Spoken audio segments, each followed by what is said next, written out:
Salut, c'est Gilda. Aujourd'hui, on va parler du Karma Yoga. Alors, le Karma Yoga, c'est une des 4 voies du yoga et c'est la voie de l'action désintéressée. Le mot karma, qui fait référence à agir, nous rappelle à la loi universelle de la cause et de l'effet. Action, réaction. Tout ce que l'on fait ou l'on pense génère un effet qui nous retombera dessus en temps et en heure.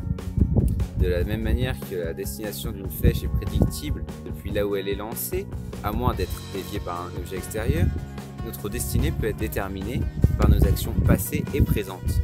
Le Karma Yoga nous enseigne comment agir et non réagir, répondre intelligemment à chaque moment individuel.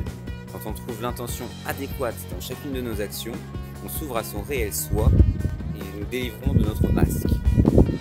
Le Karma Yoga est le plus accessible et le plus difficile des différentes voies du yoga. Il part d'une action qu'on fait avec un but qui nourrit notre ego et le convertit en un service pour un but divin désintéressé. Pour pratiquer le Karma Yoga, il y a une technique qui consiste en ajouter un 3e élément dans chacune de nos actions.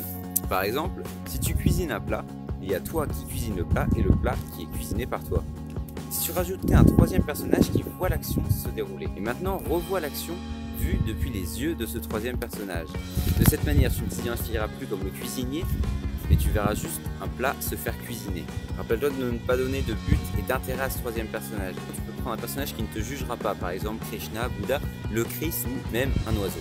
En jouant l'action à travers ses yeux, tu te libéreras de l'idée excentrique « je fais l'action ». Par exemple, je cuisine ce plat. Le Karma Yoga permet de radier paix et amour autour de nous. Il est le chemin de l'action désintéressée. On peut commencer par soi-même, en dédiant ses actions, en prenant du temps pour méditer, puis en donnant nos actions à un service plus grand, par exemple en faisant du travail bénévole pour le fait d'aider. Pense global, agis local. Merci de t'intéresser à ce sujet qui me passionne, qu'est le yoga. Alors n'hésite pas à poser tes questions en commentaire, bien sûr à aimer, à partager la vidéo et à t'abonner pour être mis au courant dès la sortie des prochaines vidéos. Allez, bonne journée.